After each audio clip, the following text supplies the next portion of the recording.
Hello.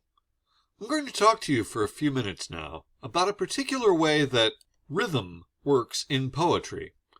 For literary purposes, we can think of rhythm as a pattern of stressed and unstressed words and parts of words.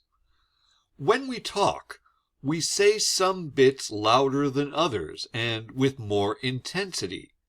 For example, I might say, I ate the last banana split they had, and you might notice that I say alternating parts of this more intensely.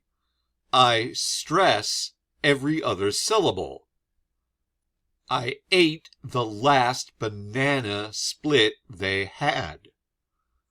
By doing this, I've made a rhythm. Indeed, I've made a rhythm that we see a lot of when we read poetry in English.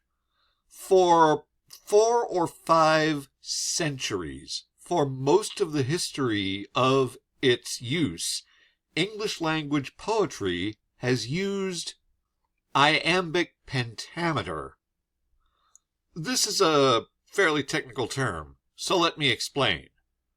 Iamb is the technical name for a unit of sound with first an unstressed beat and then a stressed beat.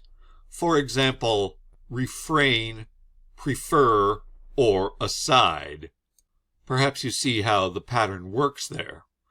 And penta comes from a Latin root meaning 5, as in the word pentagon, meaning a 5-sided shape. So, a line of poetry using iambic pentameter uses 5 iambs, 5 instances of that sound pattern ba-ba. For example, notice how the above sentence, I ate the last banana split they had, uses iambic pentameter. It gives us iambs. I ate the last banana split they had, and it gives us 1, 2, 3, 4, 5 of them. Thus, this sentence serves as a good example of iambic pentameter. Now, again, this particular rhythm appears in so much English language poetry between the 15th and 19th centuries for most of the history of English language poetry that we help ourselves as readers when we can recognize and consider what iambic pentameter is doing in a poem. In fact, iambic pentameter operates as a basic rhythm of English language poetry. So, as readers of this poetry, we should get as familiar with it as we possibly can. Now, you might notice that I haven't yet defined the meter part of pentameter. That's because it has a somewhat complicated definition. When we refer to the meter of a poem, we mean the specific technical rhythm of that poem. Thus, we talk about a poem's meter using very obscure jargon such as spondaic tetrameter or dactylic trimeter.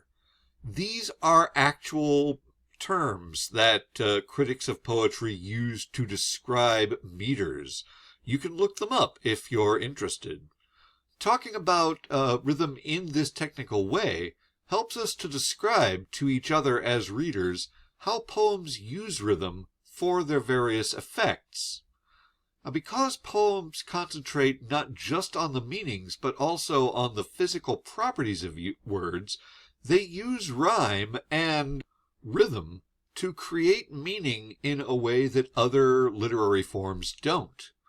But when you read poetry, consider reading it out loud so that you can hear the sound patterns of rhyme and rhythm, and thus more easily think about how a poet uses these qualities to enhance and reinforce meaning in a poem.